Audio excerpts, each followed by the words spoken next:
भूख इंसान को मारती है पर ममता को पत्थर बना देती है। रानू की सांसें उखड़ रही थी और उसके बच्चों के सर पर मौत मंडरा रही थी। पर क्या एक मामूली चिड़िया कुदरत के इस कहर को मात दे पाएगी? उड़ ले रानू, जितना उड़ना है। आज तो तेरी विदाई का दिन है। तेरे मरने के बाद ये जंगल मेरा होगा। रानू चिड़िया बहुत दुखी थी। उसके बच्चों को बहुत भूख लगी थी पर कहीं दाना नहीं मिल रहा था। रानू गुफा के पास बैठकर रोने लगी। तभी उसे मिट्टी के नीचे दबा हुआ एक पुराना काला चूल्हा दिखा। हे भगवान, मेरे बच्चे भूख से रो रहे हैं। मैं क्या करूं? मुझे तो ही खाना नहीं मिल रहा। प्लीज मेरी मदद करो। रानू की आंखों से आंसू गिरते हैं और चूल्हे पर जा लगते हैं। अचानक चूल्हे से नीली रोशनी निकलने लगती है। देखते ही देखते वो पुराना चूल्हा चमकने लगता है। जैसे ही रानू के आंसू चूल्हे पर गिरे, एक जादू हुआ। चूल्हा अपने आप बड़ा होने लगा और उसके चारों तरफ सुंदर लकड़ी की दीवारें बन गई। वो पुराना चूल्हा अब एक प्यारा सा चूल्हे वाला घर बन गया था। अरे वाह, ये तो जादू हो गया। इतना सुंदर घर और इसमें से तो गरम गरम खाने की खुशबू आ रही है। कुकू, गुड़िया, देखो, भगवान ने हमारे लिए जादुई घर भेजा है। ये कोई मामूली घर नहीं था। घर के अंदर एक जादुई चूल्हा था जो रानू के सोचते ही गरम गरम पकवान बनाने लगा। माँ, देखो, खुशबू आ रही है। क्या हमें सच में खाना मिलेगा? हाँ बेटा, अब तुम कभी भूखे नहीं सोओगे। ये चूल्हा ईश्वर का आशीर्वाद है।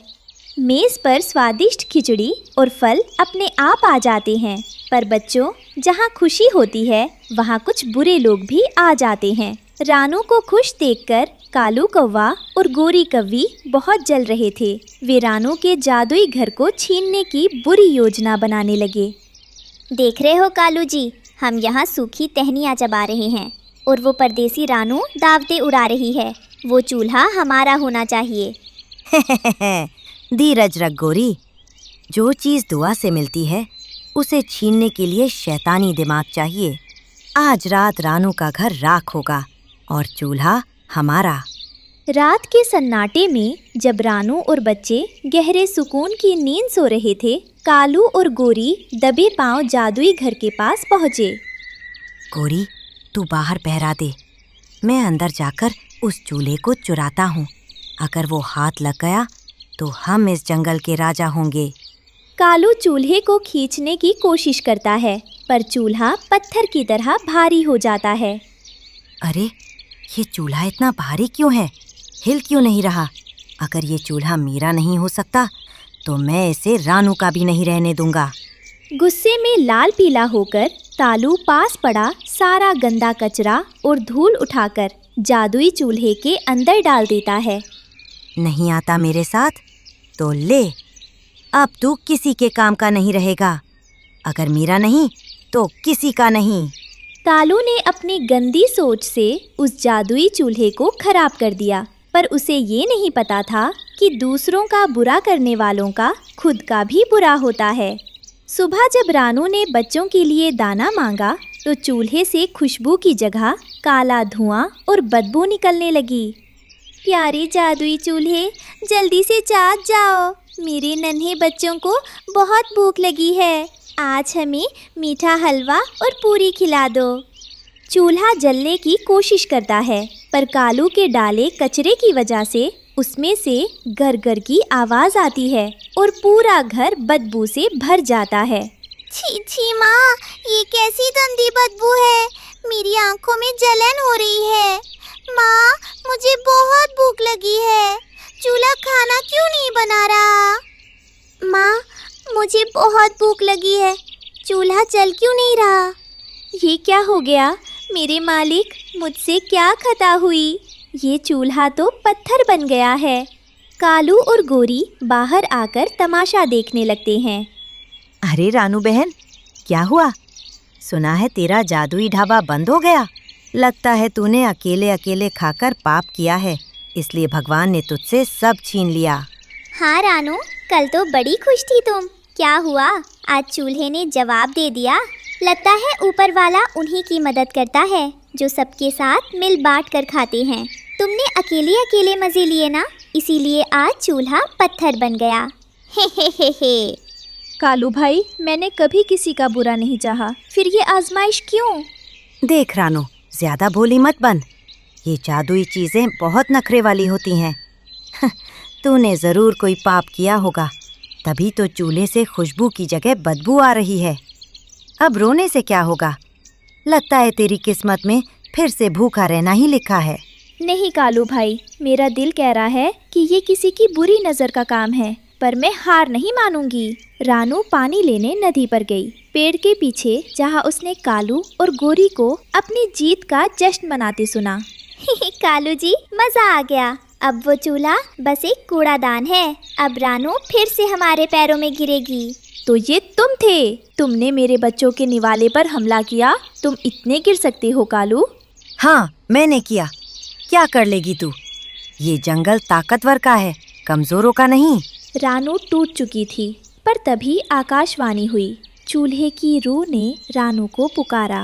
रानू, जब तक तेरे मन में कालू के लिए नफरत रहेगी, मैं नहीं जलूंगा। क्षमा ही सबसे बड़ा चमत्कार है। चूल्हे को दोबारा जागृत करने के लिए रानू को बर्फीली पहाड़ी से शुद्ध जल लाना था। रानू के पंख जम रहे थे। मैं हार नहीं मानूंगी, मेरे बच्चों की भूख मुझे मरने नहीं देगी। अचानक तेज तूफान आता है और कालू का पैर एक भारी शाखा के नीचे दब जाता है। गोरी उसे छोड़कर भाग जाती है। बचाओ गोरी, मुझे छोड़कर मत जाओ। कोई है जो मुझे बचा सके? मैं क्या करूं कालू जी, तूफान बहुत तेज है। अगर मैं यहाँ रुकी तो ये पेड़ मुझ पर भी गिर जाएगा। मुझे अपनी जान बहुत प्यारी है, मैं जा रही हूँ। क्या गोरी, तुम मुझे इस हाल में छोड़कर भाग रही हो? हम तो साथ मिलकर रानू का बुरा करते थे। क्या मुसीबत में तुम मेरा साथ नहीं दोगी? प्लीज रुको, मैं दर्द से मर रहा हूँ। माफ करना कालू जी, बुरे वक्त में सब अपना अपना देखते हैं। अब तुम जानो और तुम्हारा काम।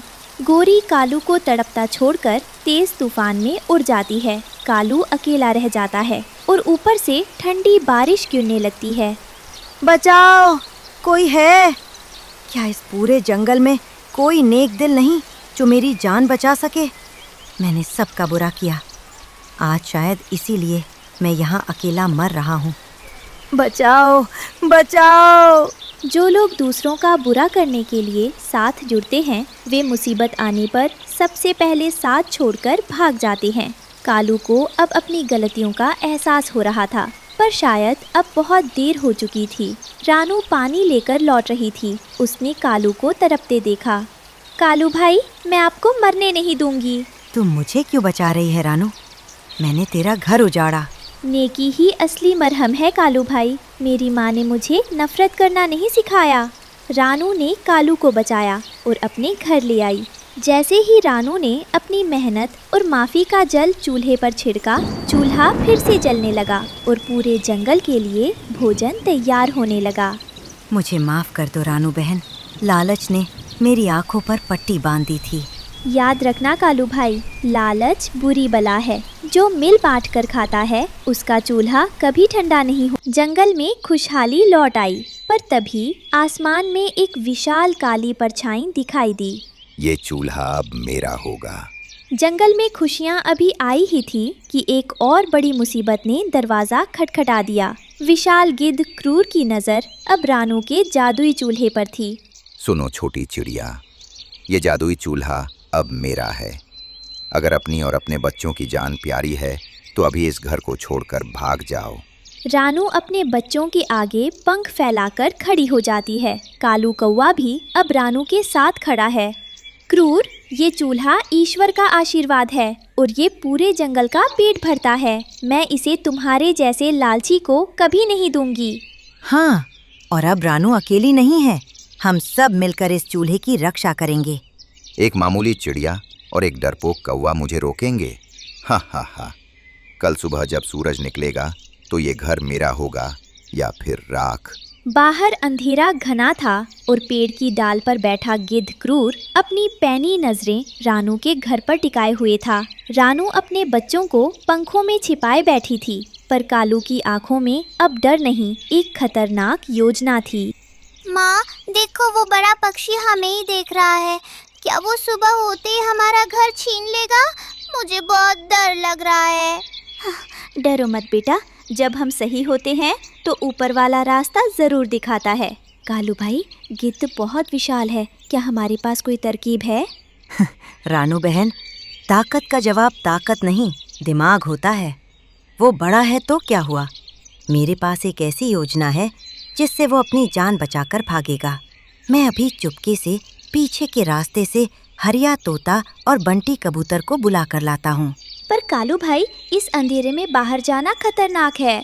फिक्र मत करो, हरिया तोता के पास एक पुरानी गुलेल है और उसका निशाना कभी खाली नहीं जाता। बस सुबह तक हौसला रखना। कालू दबे पांव अंधेरे का फायदा उठाते हुए हरिया तोता और बंटी कबूतर के पास पहुंचा। रानू के घर के ठीक पीछे वाली झाड़ियों में तीनों ने मिलकर मोर्चा संभाला। हरिया तोता अपनी छोटी सी लकड़ी की गुलेल साफ कर रहा था और बंटी कबूतर नदी के किनारे से लाए हुए गोल और सख्त पत्थर एक जगह जमा कर रहा था। कालू भाई, तुम चिंता मत करो, मैंने कई बार इस गुलेल से बड़े बड़े फल गिराए हैं। आज इस लालची गिद्ध की खैर नहीं। बंटी भाई, तुम पत्थर तैयार रखना। मैं बिल्कुल तैयार हूँ। जैसे ही गिद्ध नीचे झपटेगा, मैं उसे अपनी मीठी बातों में उलझाऊंगा। और हरिया भाई, तुम पीछे से वार करना। आज रानू बहन का घर हम उजड़ने नहीं देंगे। बस याद रहे, निशाना सीधा उसकी आँखों और पंखों पर होना चाहिए। जब वो दर्द से तड़पेगा तभी यहाँ से भागेगा। गिद्ध को लगा कि रानू अकेली है, पर उसे नहीं पता था कि झाड़ियों के पीछे मौत उसका इंतजार कर रही है। छोटी चिड़िया, हट जा रास्ते से। अब ये घर और जादुई चूल्हा मेरा है। अब है वक्त हरिया भाई, निशाना साधो। हरिया तोता अपनी पूरी ताकत से गुलेल खींचता है और एक चमकदार पत्थर सीधे गिद्ध के माथे पर जाकर लगता है। टक की आवाज आती है। आह, ये क्या था? पत्थर कहाँ से आया? अभी तो शुरुआत है जालिम। रानू बहन को अकेला मत समझना।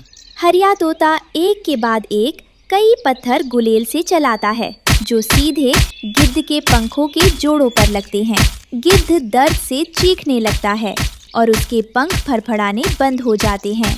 बचाओ बचाओ, मेरा शरीर नीला पड़ रहा है। यहाँ तो अदृश्य शिकारी छिपे हैं, मुझे यहाँ से भागना होगा। हरिया की गुलेल के सटीक निशानों ने गिद्ध का घमंड तोड़ दिया। वो घायल होकर आसमान की ओर भागा और फिर कभी मुड़कर नहीं देखा। हरिया भाई, बंटी भाई, आज आप दोनों ने कमाल कर दिया। एकता और समझदारी की सच में जीत हुई। गिद्ध डरकर भाग गया और कभी वापस नहीं आया। एक पेड़ के नीचे सभी ने मिलकर जीत का जश्न मनाया। आज मुझे समझ आया, एकता में ही असली ताकत है। अरे बिटिया की कसम, नेकी ही असली मरहम। और याद रखना बच्चों, जब छोटे छोटे लोग साथ जुड़ जाते हैं तो बड़े से बड़ा दुश्मन भी हार जाता है। सब खुश थे, पर तभी चूल्हे से एक सुनहरी चिट्ठी निकली। रानू चिट्ठी पढ़ती है और उसका चेहरा गंभीर हो जाता है। क्या इस चूल्हे का असली मालिक कोई और है? कौन है इस जादुई चूल्हे का असली मालिक? क्या रानू को अपना घर छोड़ना पड़ेगा? जानने के लिए देखिए अगला भाग।